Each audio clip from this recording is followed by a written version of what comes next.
Bhutan, a small kingdom cradled in the heart of the Himalayas, is a place where progress is not measured by GDP, but by gross national happiness.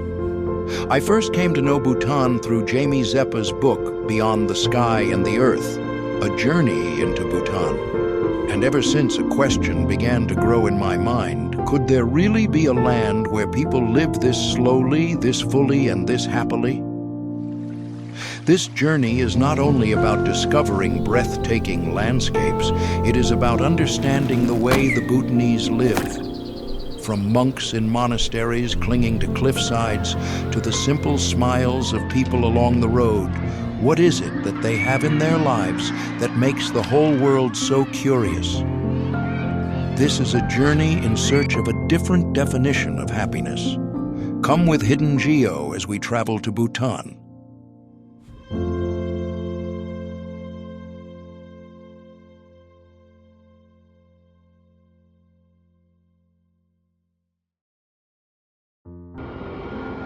Paro Airport. Bhutan's only international airport is often considered one of the most dangerous and challenging airports in the world to land at. It sits deep inside a narrow valley surrounded by Himalayan peaks rising from 5,500 to 5,800 meters. The runway is only about 2,000 meters long, and there is no automated landing system. Every approach and landing must be done visually. Only around 10 to 15 pilots in the world, most of them from Drukare and Bhutan Airlines, hold the special certification required to land an aircraft at Paro. In Bhutan, tourism is not a race for numbers. It is a journey of awareness. The country follows what it calls a high-value, low-impact policy. Every step taken into this land is carefully considered so that nature is not violated, culture is not distorted, and the happiness of its people is protected. Bhutan does not open its doors to the crowds. Bhutan welcomes those who are truly willing to listen, to understand, and to respect the purity of its original beauty.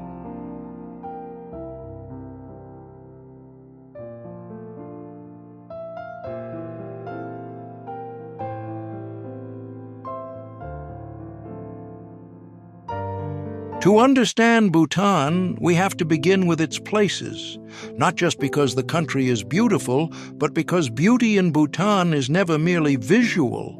Mountains are not a backdrop here. Valleys are not empty stretches of land between destinations. Every pass, monastery, river, and road seems to shape the rhythm of life itself. In many countries, travel is about moving quickly from one famous site to another. In Bhutan, the landscape slows you down. It asks you to look longer, walk more carefully, and notice what modern life usually teaches us to ignore. And that is perhaps why the first real lesson of Bhutan does not come from a book or a statistic. It comes from the land.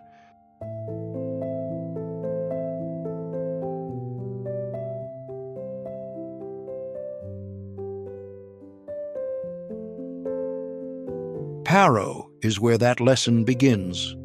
Most journeys into Bhutan start in the Paro Valley, and after the tension of landing at one of the world's most challenging airports, what follows is not noise or spectacle, but a kind of stillness. The valley opens gently framed by forested slopes, whitewashed farmhouses, prayer flags, and traditional buildings that seem to belong to the mountain light itself. But above all of it, both physically and emotionally, stands Taktsang, better known to the world as Tiger's Nest Monastery. Perched dramatically on a cliff about 3,000 feet above the valley floor and reached only on foot, Taktsang is not the kind of place you simply visit. You climb toward it. You breathe toward it. You earn it step by step.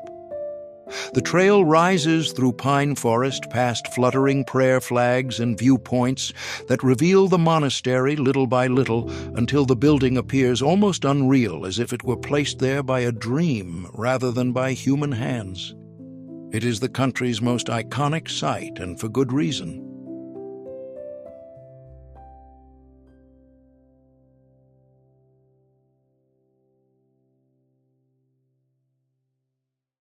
It is tied to the story of Guru Rinpoche, or Padmasambhava, who is said to have arrived here on the back of a tigress and meditated in a cave that later became the spiritual heart of the monastery.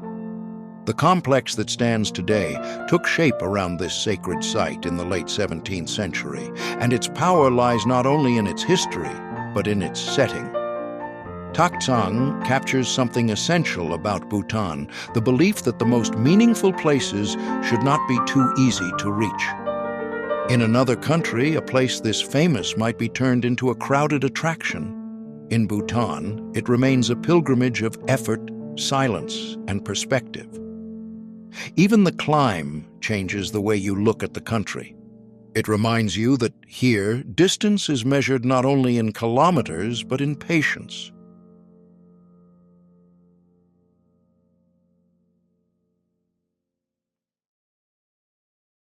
From Paro, the road to Punakha feels like a movement into a softer Bhutan. If Paro is steep, sacred, and dramatic, Punakha is warmer, greener, and more open. And at its center stands one of the most beautiful structures in the Himalayas, Punakha Dzong.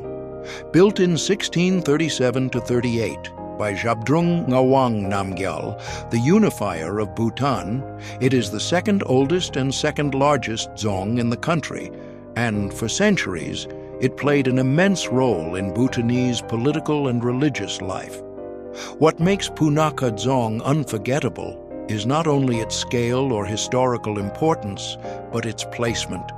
It sits at the confluence of the Pho-chu and Mo-chu rivers, like a fortress floating between waters with white walls, red bands, golden roofs, and a calm authority that feels perfectly at home in the landscape.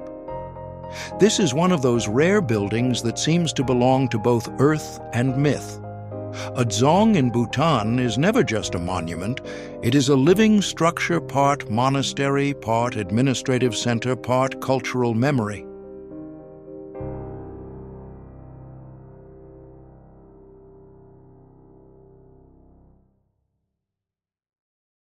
In Punakha, that idea becomes especially clear.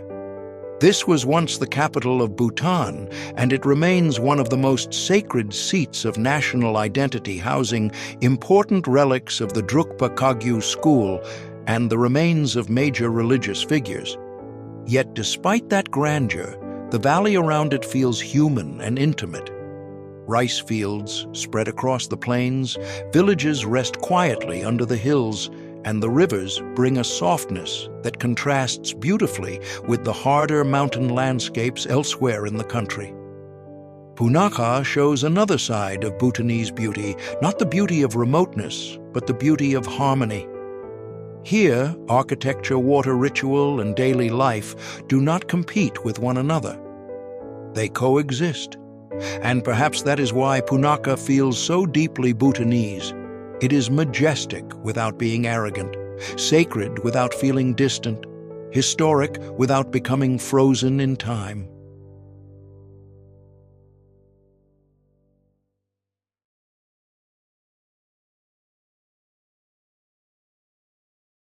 Between Thimphu and Punakha lies Dochula Pass, and although many travelers stop here only briefly, it may be one of the most revealing places in the country. Rising above 3,000 meters, Dochula is famous for its 108 memorial chortens known as the Druk Wangyal chortens, which stand in layered rows against the mountain sky. On clear days, the pass opens onto a vast Himalayan panorama, including peaks above 7,000 meters, and in winter, the visibility can be extraordinary. But Dochula is more than a scenic stop. It represents the Bhutanese habit of giving even transit a spiritual dimension. In many mountain countries, a pass is simply a place one crosses. In Bhutan, it becomes a place to pause, to remember, and to look beyond oneself. N.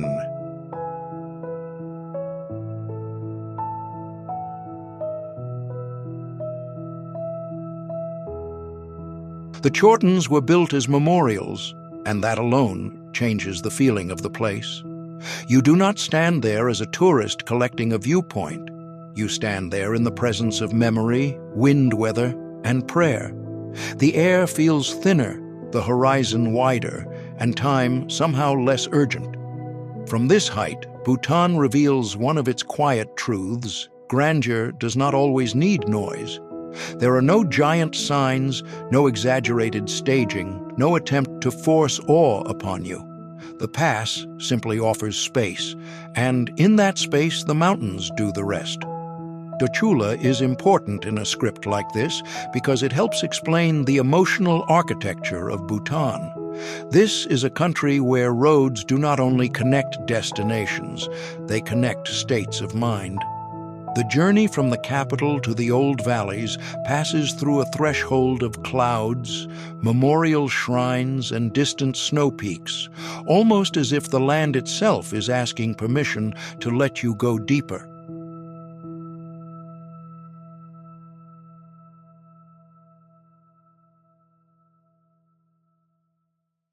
And then there is Phobjikha, a valley that seems to breathe more slowly than anywhere else in Bhutan.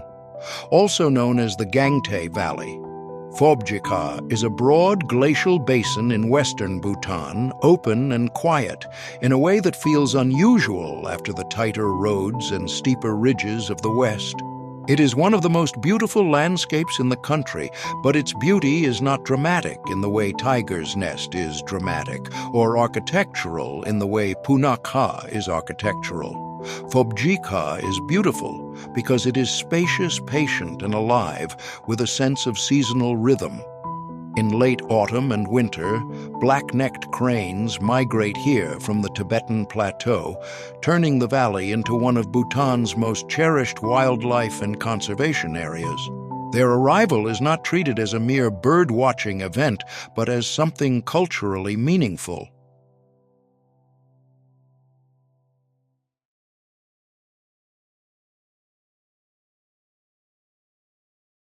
In Bhutanese tradition, the cranes are associated with good fortune and healthy land, and each year the Black-Necked Crane Festival is held at Gangte Monastery to celebrate their return and to build awareness about conservation.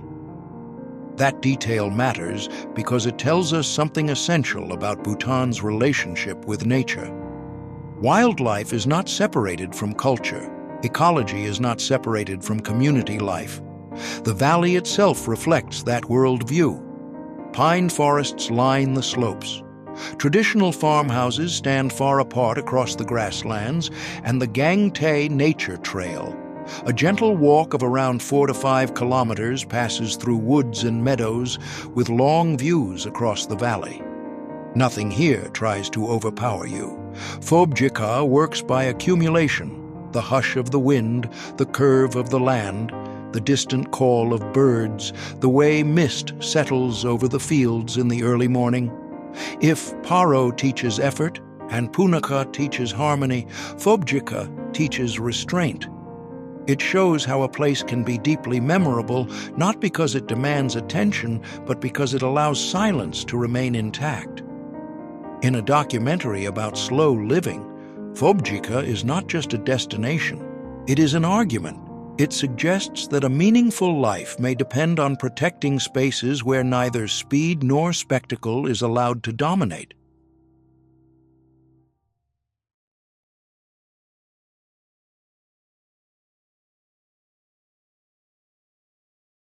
But if there is one region that reveals the spiritual depth behind Bhutan's landscapes, it is Bumthang.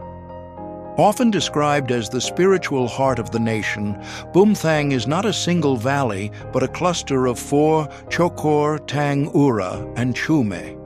Together, they form one of the most culturally rich regions in the country, filled with some of Bhutan's oldest temples, monasteries, sacred sites, and legends. Yet, Bumthang does not feel heavy with history. It feels lived in. Its valleys are broad and gentle, its roads quieter, and its sacred geography is woven into daily life rather than separated from it. This is where Bhutan becomes less about postcard images and more about atmosphere.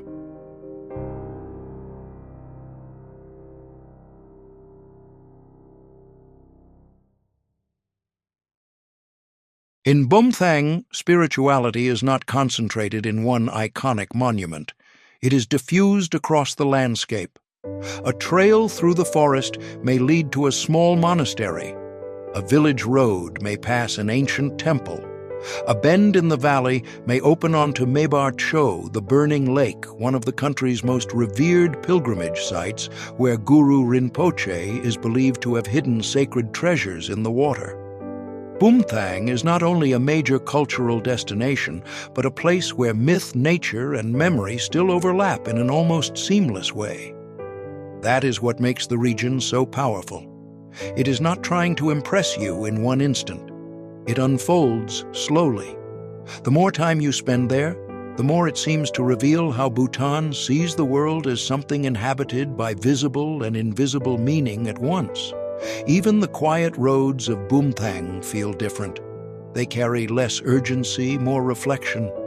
And perhaps that is why this region belongs so naturally in the story of happiness, not because it is idyllic in a simplistic way, but because it reminds us that depth and calm are also forms of wealth. In Bumthang, Bhutan feels furthest from the speed of the modern world and closest to its own inner logic. It is a place where faith has had time to settle into the land itself.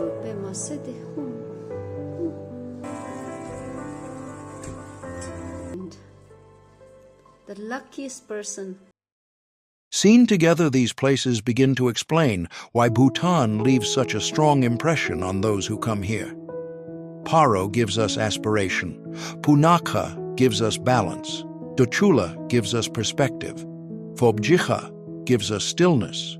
Bumthang gives us depth. And none of them feel interchangeable. Each place reveals a different layer of the country, but all of them point toward the same idea: Bhutan's beauty is inseparable from its pace. This is not a land that reveals itself all at once. It asks for time, attention, and humility. Perhaps that is why the places of Bhutan feel less like attractions and more like teachers. They do not just show you where you are. They slowly change the way you move, the way you look, and perhaps even the way you think about what a meaningful life could be.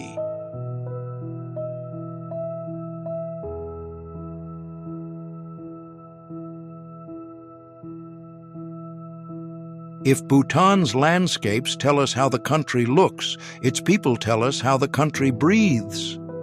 Because what makes Bhutan feel different is not only the mountains, the monasteries, or the valleys wrapped in mist. It is the human rhythm inside them. The way life is carried, the way people move through the day, the way tradition is not displayed like an artifact, but worn, spoken, cooked, practiced, and passed on.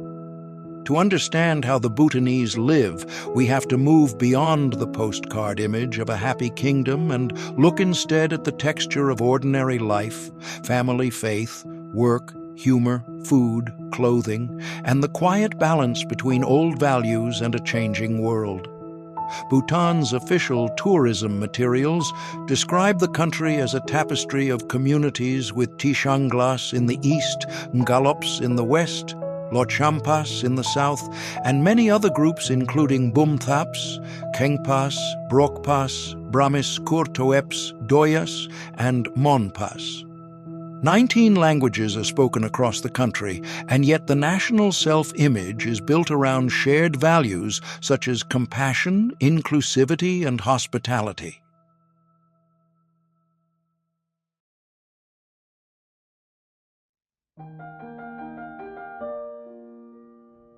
That diversity matters because Bhutanese life is not one single way of living repeated across the map.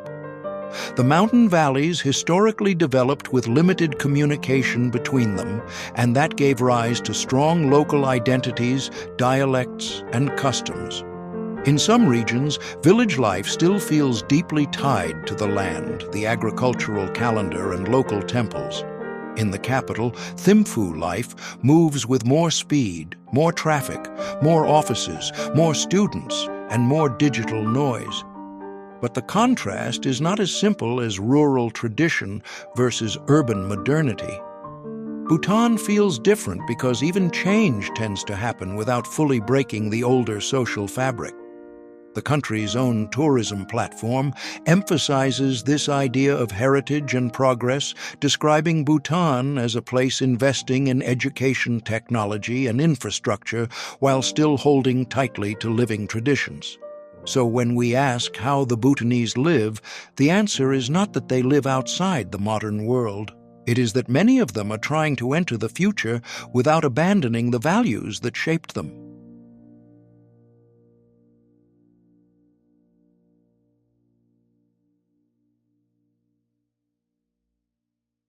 In everyday life, one of the first things that stands out is how visible tradition still is. In many countries, traditional dress survives mainly during festivals or ceremonial events. In Bhutan, it remains part of daily public life. The national dress Geo for men and Kira for women is still worn in offices, schools, formal spaces, and on ordinary city streets.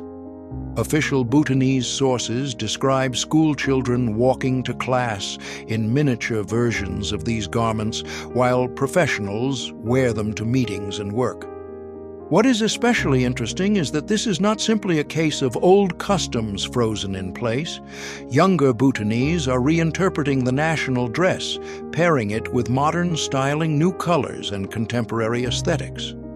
In that sense, clothing in Bhutan is not only cultural preservation, it is a conversation between generations. It says that tradition can remain alive, not by resisting all change, but by adapting without losing its core identity.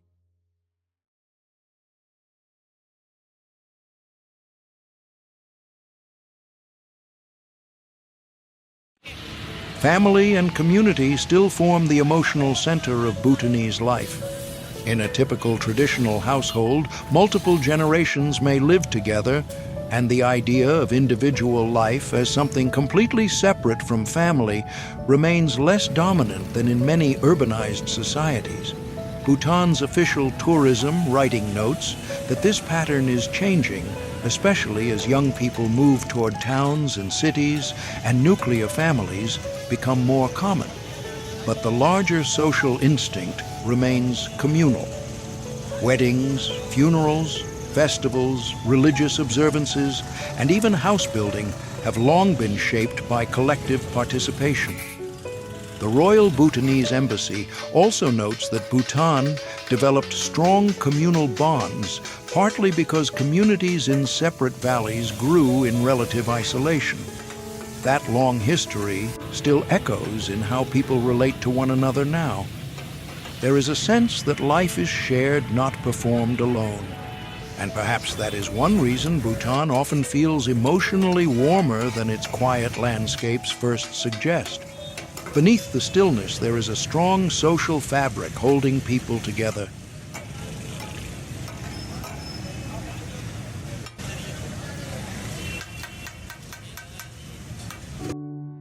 Hospitality is another part of that fabric. Bhutanese official sources are unusually direct about it, describing hospitality as an inbuilt social value. Food is central to that welcome.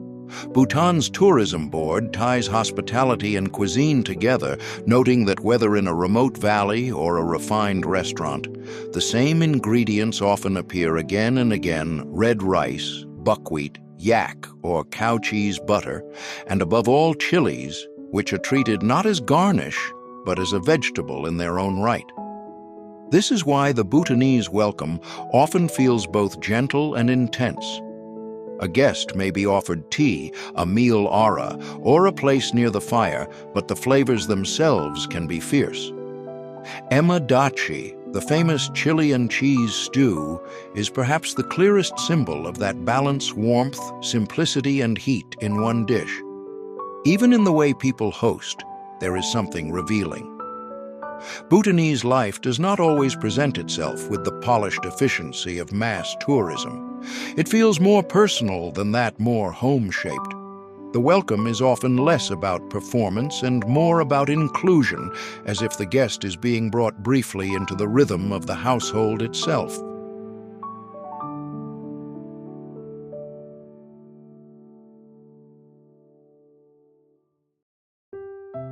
And then there is the rhythm of the day itself, where spirituality is often woven quietly into ordinary movement.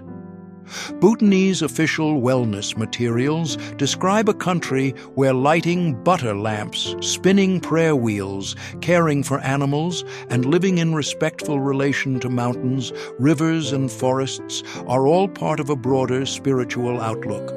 In Bhutan, religion is not always separated into a special time of day or an isolated institution. It is often present in gesture, timing, habit, and atmosphere.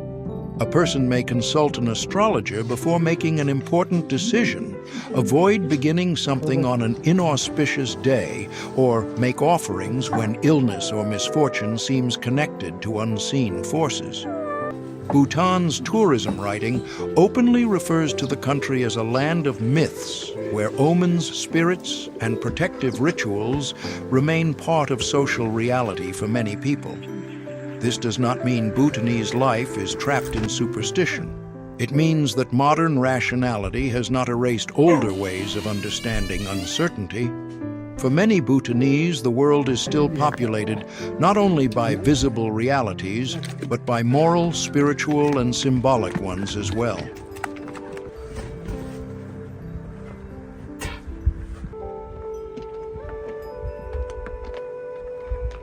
View of the mountain and lakes.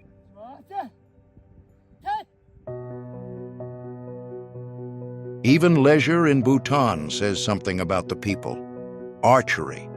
The national sport is not only a competitive pastime, but a social performance. Bhutan's tourism board presents it as one of the quickest ways to come closer to local life and emphasizes that the game is accompanied by hospitality, song, and dance. This is important because archery in Bhutan is not merely about technical precision. It is about fellowship, teasing, cheering, ritual, confidence, and the joy of playing together. In the same way traditional hot stone baths, once common near village houses or rivers and still enjoyed by people across social classes, reflect a culture that values restoration as part of ordinary life rather than an occasional luxury. One official tourism article even compares the hot stone bath to a national institution enjoyed by everyone, from farmers to royalty. These details may seem small, but they reveal something profound. Bhutanese life still makes room for slowness, for recovery, for communal recreation, and for simple embodied rituals that modern life elsewhere often pushes aside.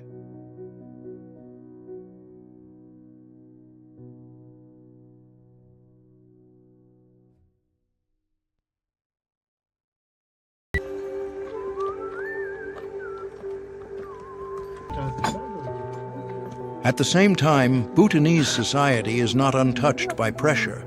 Young people are moving to urban areas, social norms around marriage and family are changing, and digital life is becoming more influential. UNICEF, Bhutan has highlighted civic participation, digital engagement, and youth empowerment as important areas of work, while also noting more recent concerns around mental health, climate vulnerability, and digital safety for younger generations. These are not small issues. They remind us that Bhutan is not a fantasy world protected from modern anxieties. It is a real country with a young population trying to negotiate identity, opportunity, and belonging in a rapidly evolving era.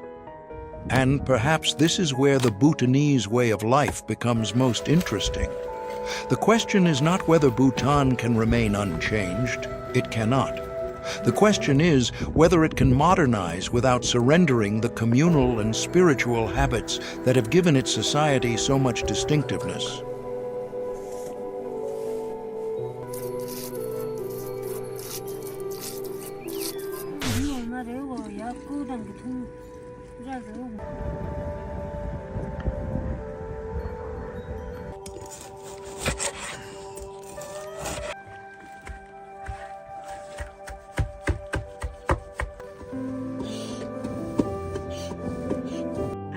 So, how do the Bhutanese live?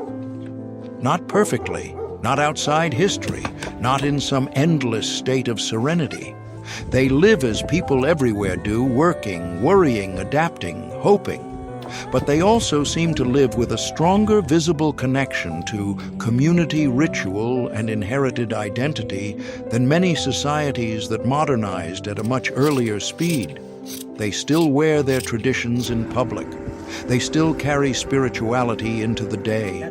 They still make room for shared meals, seasonal festivals, archery grounds, prayer flags, family homes, and old beliefs that refuse to disappear. That may be the real fascination of Bhutan. Not that its people have solved the mystery of happiness, but that they still seem to believe a meaningful life should be about more than speed, productivity, and accumulation. And in today's world, that belief alone is enough to make the Bhutanese way of living feel quietly radical.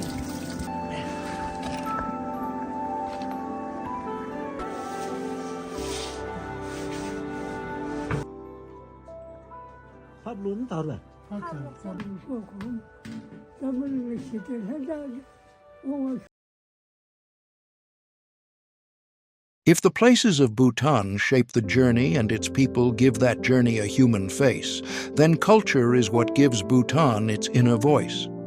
Because this country does not simply preserve culture as heritage, it lives inside it.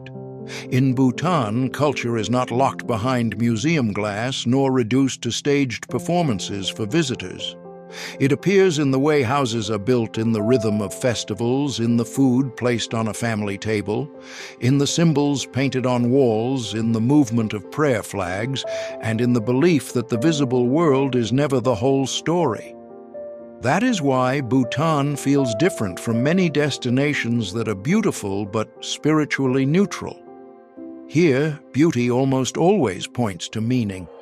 And to understand why Bhutan is so often called the happiest country in the world, we first have to understand the cultural world that makes such an idea possible.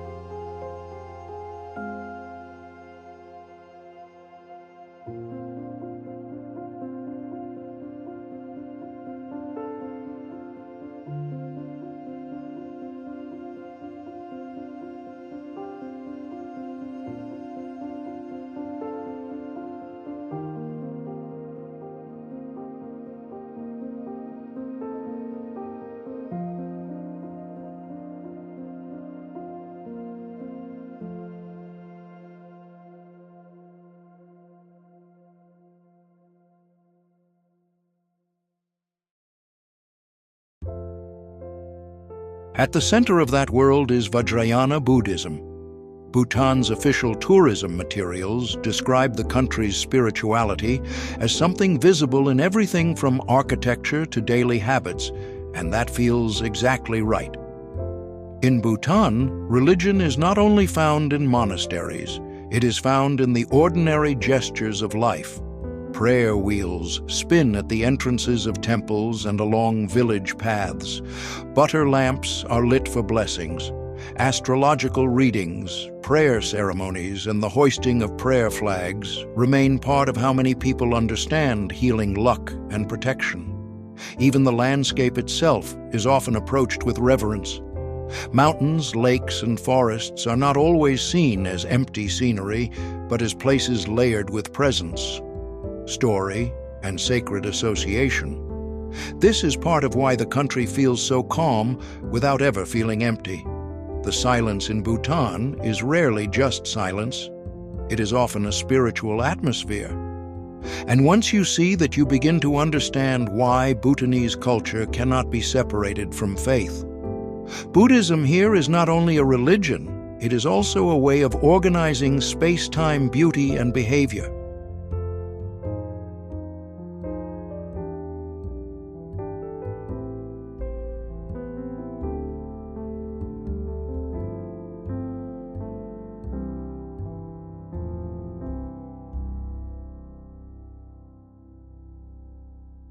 That spiritual foundation is expressed most vividly during Bhutan's festivals.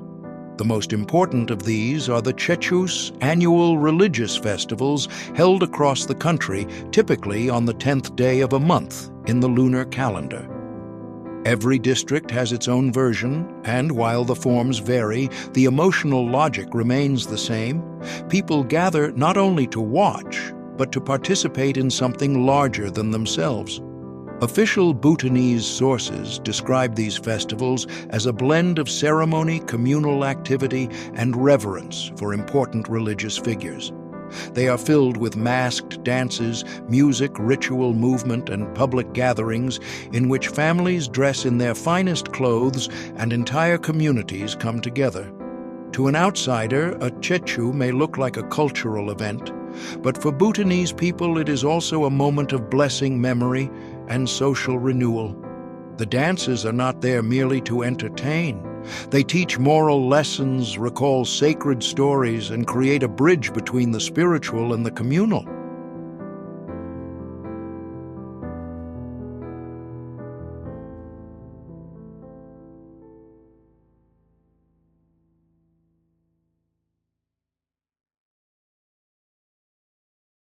One of the most important examples is the Drametse Ngacham, the famous mask dance of drums from eastern Bhutan, which UNESCO inscribed on the representative list of the intangible cultural heritage of humanity in 2008. That recognition matters not because Bhutan needs outside validation, but because it confirms what Bhutanese communities have long known. These performances are not decorative folklore. They are living vessels of memory and devotion. In Bhutan, dance still carries theology, local identity, and collective feeling. It is one more reminder that culture here survives because it remains useful to the emotional and spiritual life of the people. It still does something. It blesses, binds, and teaches.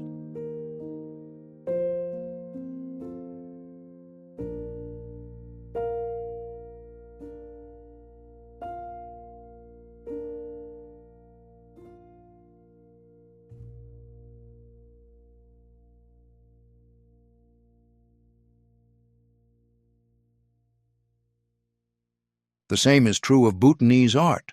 The country's traditional arts and crafts, known as Zorig Chusum, remain one of the clearest expressions of national identity.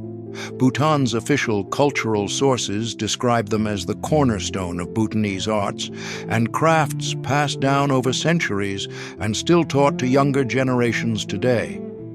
These 13 disciplines include painting, woodwork, carving, weaving sculpture, and other forms that shape everything from temples to household objects. What is striking is that these arts are not confined to elite spaces. They are visible everywhere. Intricate woodwork defines the windows of houses and dzongs.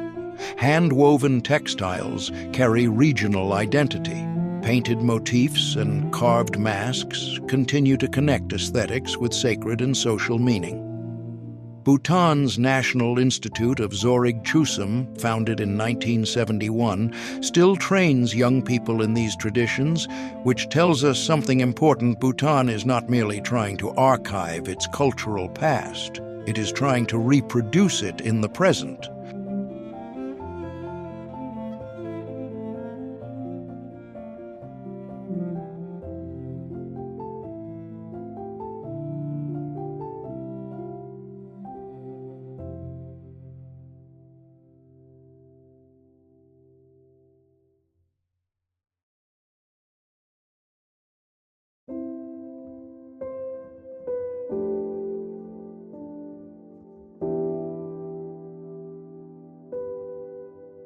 That continuity is one of the most remarkable things about Bhutan. In many countries, traditional arts survive mostly as souvenirs.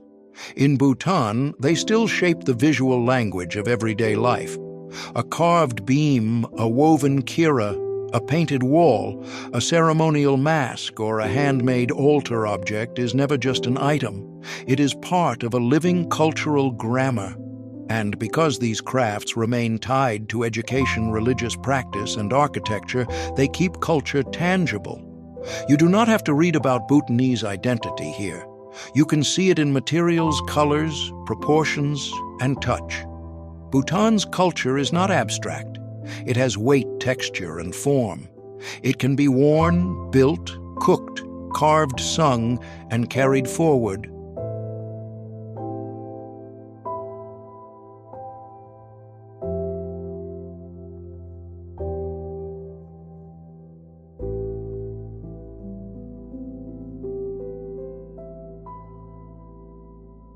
Food, too, tells this story of continuity. Bhutanese cuisine is simple in structure but powerful in identity. Official tourism sources describe datshi as the national dish, a stew of chilies and cheese, usually eaten with red rice. That pairing says a great deal about Bhutan itself. The food is warm, intense, close to the land, and deeply local. Chilies are not treated as decoration, but as a core ingredient which makes Bhutanese meals feel bold, direct, and memorable. The country's broader food culture also reflects geography and self-reliance. Buckwheat in higher regions, dairy traditions, local grains, and meals that feel shaped by climate and terrain rather than by global trends. Even Bhutan's wellness traditions carry this same grounded quality. The country's official wellness platform notes that Bhutan was historically known as Menjung, the land of medicinal herbs, and that hot stone baths and Sowa Rigpa traditional medicine remain important parts of holistic well-being. The hot stone bath, in particular, feels symbolically perfect for Bhutan, a ritual of slowing down, soaking, warming, and restoring after effort.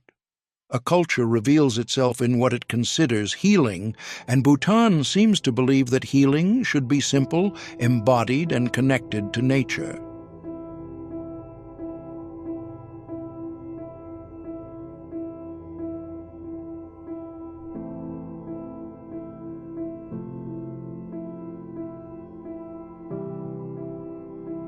This is the point where culture and philosophy begin to meet. Because when people call Bhutan the happiest country in the world, they are usually referring not to a global ranking, but to the country's development philosophy of gross national happiness, or GNH. Bhutan's official sources state clearly that this concept was introduced by the fourth king Jigme Singhai Wangchuck in the 1970s. It emerged from the idea that development should not be judged by economic growth alone. In a world obsessed with GDP, Bhutan proposed something radical, that a country should ask not only how much it produces, but how well its people are actually living. That is why the phrase has endured. It captures a moral ambition that many societies talk about, but few attempt to formalize.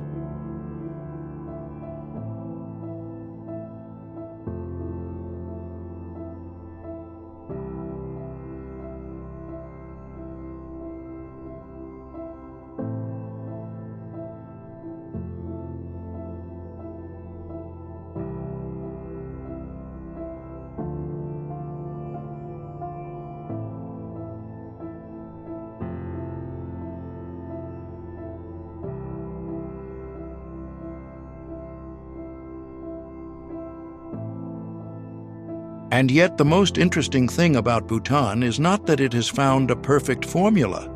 It has not. The country is still negotiating modern life youth expectations, economic pressure, and the demands of a rapidly changing world. Bhutan's youth unemployment figures in recent years have shown that idealism does not erase material challenges.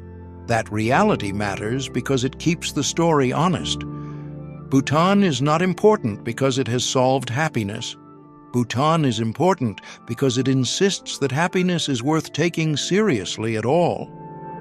It asks a question most nations leave unanswered: what is development for if it weakens community, flattens culture, and leaves people spiritually exhausted? In that sense, Bhutan's greatest contribution may be philosophical. It has forced the modern world to confront the possibility that well-being is not a luxury topic, but the real subject of politics. So, perhaps Bhutan's real gift to the world is not the promise of perfect happiness, but the courage to define success differently. In its festivals, its monasteries, its crafts, its food, and its careful philosophy of development, Bhutan suggests that a good life is one rooted in balance. Not balance as a slogan, but as a daily practice. And in a world addicted to speed, that may be the most quietly revolutionary idea of all for us today to consider.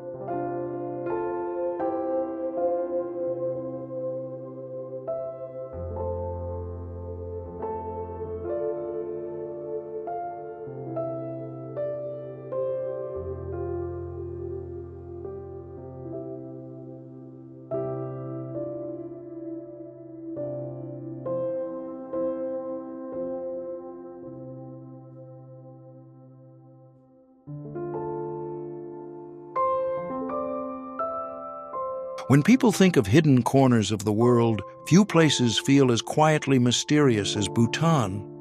Tucked deep within the folds of the eastern Himalayas, this small kingdom does not reveal itself easily. It doesn't compete for attention, doesn't flood social media feeds, and doesn't chase global recognition. Instead, it exists almost deliberately, apart, wrapped in clouds, guarded by mountains, and guided by a philosophy that feels strikingly different from the rest of the modern world.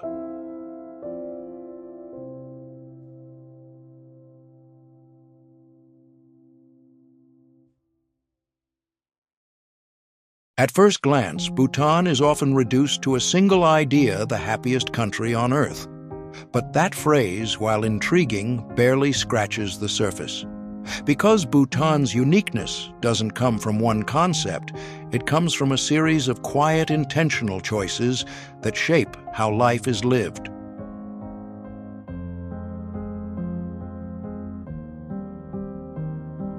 Happiness here is not treated as a vague emotion or a fleeting feeling.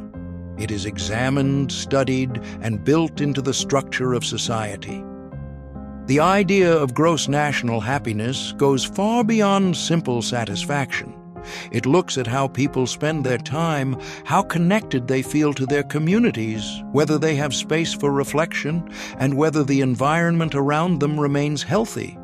It asks questions that many societies rarely pause to consider. Not, how fast are we growing, but are we living well?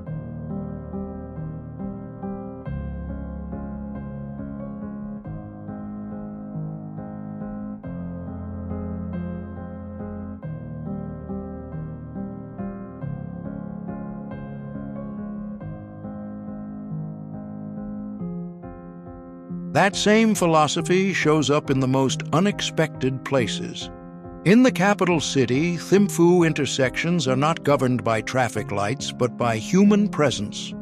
Officers stand in small booths, guiding vehicles with precise, almost rhythmic gestures. It feels less like a system of control and more like a quiet collaboration movement directed not by machines, but by awareness.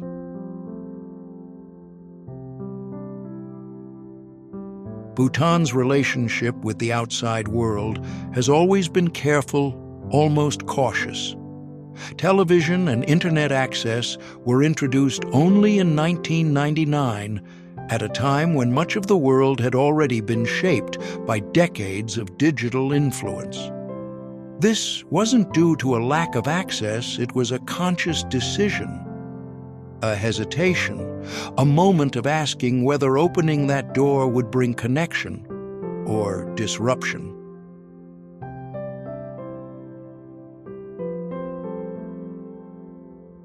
Even today, that question lingers beneath the surface. Technology exists, but it does not dominate. There is still space for silence, for slowness, for moments that are not interrupted by constant noise.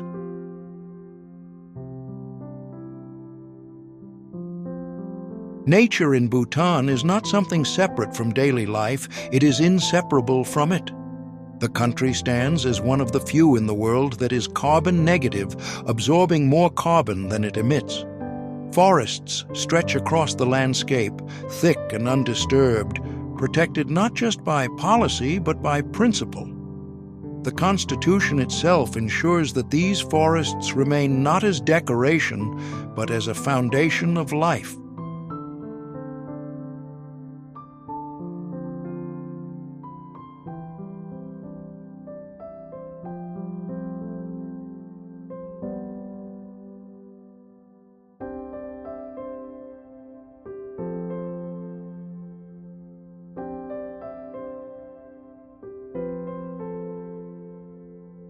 And when you move through Bhutan, you begin to feel it.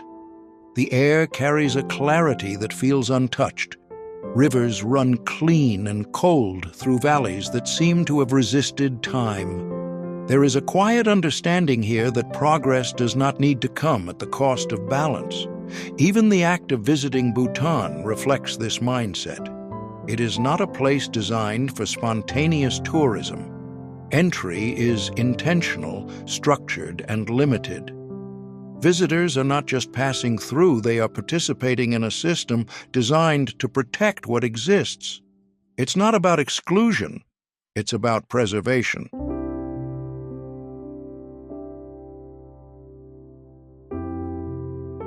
Culture, too, is not allowed to fade into the background. It is worn, quite literally, in everyday life. Traditional clothing is not reserved for ceremonies or performances, it is part of the daily rhythm. The garments carry history, identity, and continuity, grounding people in something that extends beyond the present moment.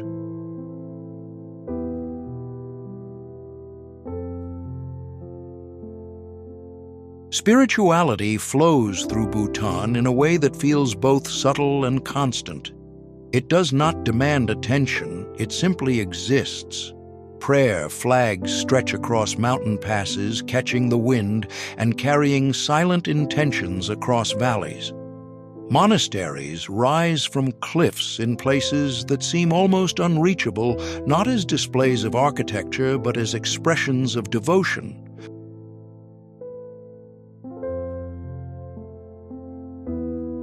And yet spirituality here is not distant or abstract. It is woven into daily habits, into the way people move, speak, and interact with the world around them. There is a sense that life is not just lived, it is observed, reflected upon, and understood as part of something larger.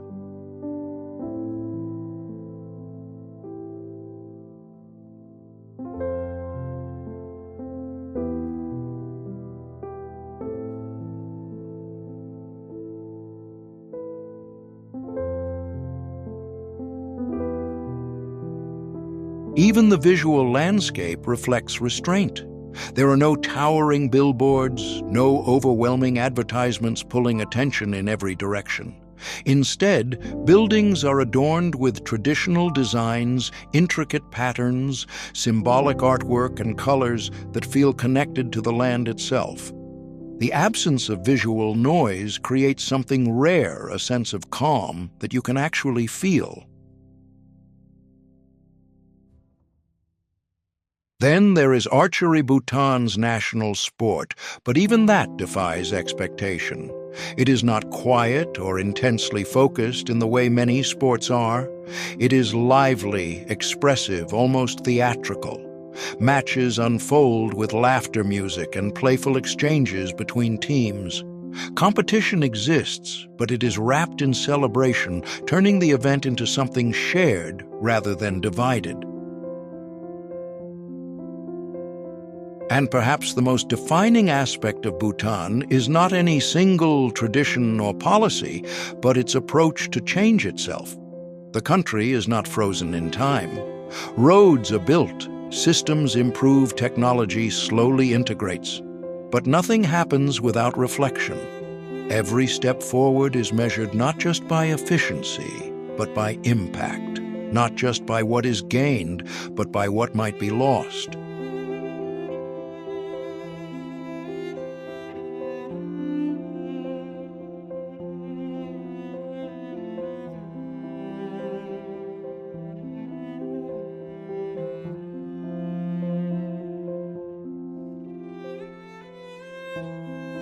In a world that often moves without pausing, Bhutan pauses deliberately. It asks whether faster is better. It questions whether more is necessary. It considers whether growth without balance is truly progress at all. And that is where Bhutan becomes more than just a place. It becomes a perspective. Because while much of the world is accelerating, constantly chasing the next advancement, the next achievement, the next milestone, Bhutan quietly offers an alternative. Not as a rejection of modern life, but as a reminder that there are other ways to move through it. Ways that are slower, more intentional, more aware. Bhutan does not overwhelm you with spectacle or demand your attention with grandeur. Instead, it reveals itself gradually through stillness, through detail, through the quiet realization that not everything needs to be louder, bigger, or faster to matter. And maybe that is its greatest secret of all. Not that it has found happiness, but that it has chosen carefully and consistently how to define it.